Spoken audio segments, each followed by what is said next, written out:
เฮ้ยจะเห็นยังเฮ้ยเจ้าเนี่ยจะได้คนขี้กระเป๋าเฮ้ย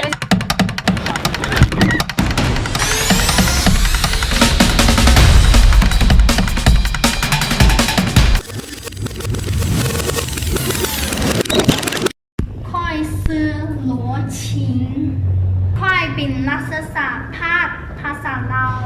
จากประเทศจีนตอนนั้นค่อยจื้อเรือมาเที่ยวเราเป็นเวลา7 มื้อ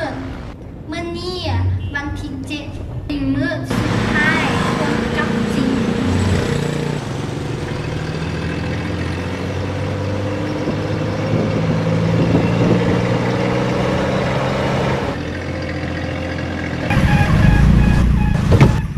เอาฮอดประตูใส่แล้ว ค่อยวะ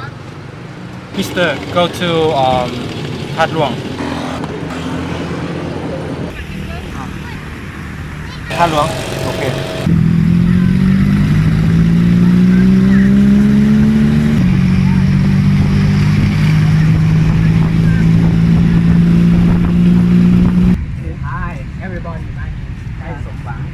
So now the place we stand is we call Patusai Monument or Victory Gate. That is was built in 1957 and in 1973.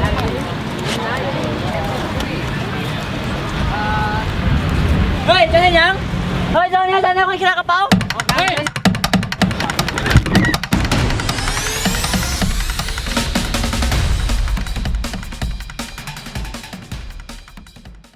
Sir พอแล้วธาตุหลวง Heart Luang, oh my god, so beautiful. Oh thank you What is this? Who dropped this one? เปล่านี่กระเป๋าเจ้าโอ้ขอบใจหลายโดย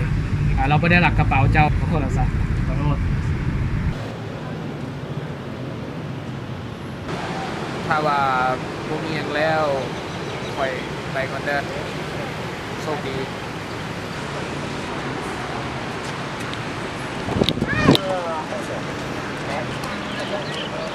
ก็บางคนเคยเสียแล้วเราซื้อเพื่อส่งที่ไหนบ้าง แต่ว่าตอนนี้คอยข่าวเรียกอยู่ใดถ้าเจ้ายังให้คอยซอยได้แต่ว่าคอยข่าวเรียกตอนเดี๋ยวนี้ตอนนี้ ได้ ไม่ใช่กันไปโอ้ว้าวลาวได้บอก I found a love for me. Well, darling, just dive right in. Follow my lead. Well, I found a girl, beautiful and sweet. Well, I never knew you were the someone waiting for me. 'Cause we were just kids when we fell in love, not knowing what it was. I will not give you up this time. Well, darling, just kiss me slow. Your heart is all I own, and in your eyes you're holding mine. Baby, I'm dancing in the dark with you between my arms, barefoot on the grass. We're listening to our favorite song. When you said you looked a mess, I whispered underneath my breath, but you heard it. Darling, you look perfect tonight.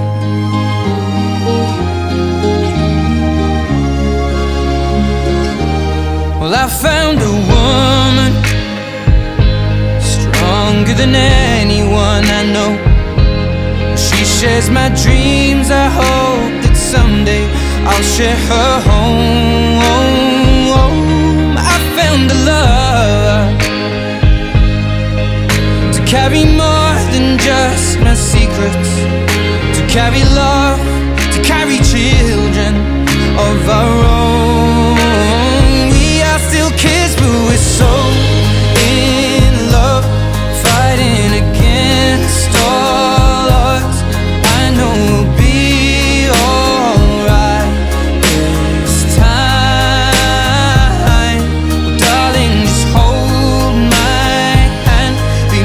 girl, I'll be your man. I see my future in your eyes. Baby, I'm dancing in the dark with you between my arms, barefoot on the grass, listening to our favorite song. When I saw you in that dress, looking so beautiful, I don't deserve this. Darling, you look perfect tonight.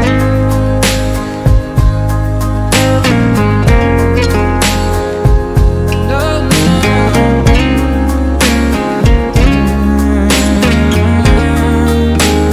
baby,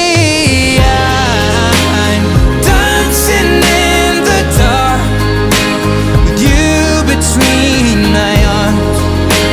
or barefoot on the grass, or listening to our favorite song. I have faith in what I see. Now I know I have met an angel in person, and she looks perfect. I don't deserve this. You look perfect tonight.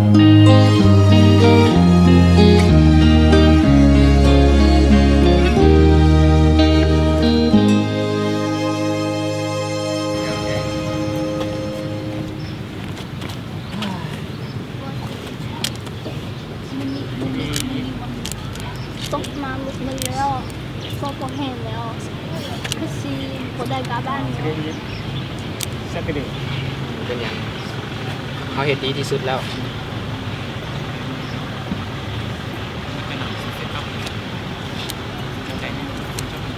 นางบอกเป็นกระเป๋าเจ้าบ่อนเห็นเขาเห็นเฮียอยู่รถเนี่ย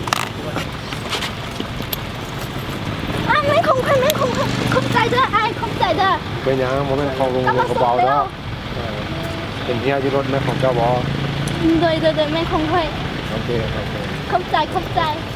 หลาย ขอบใจเด้อใช่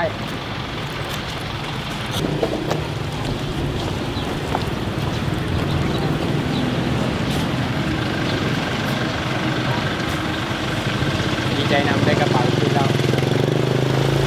ค่อยจะต้องไปแล้วแหละถ้าว่าอย่างนี้เรา ๆใจไอ้เจ้า แต่ว่าต้องไป ไปเด้อบ๊ายบาย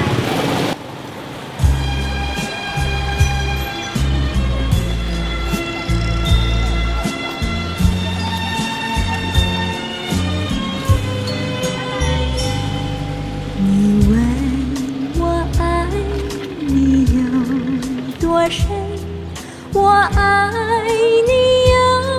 几分？我的情也真，我的爱也真，月亮代表我的心。你问我爱你有多深？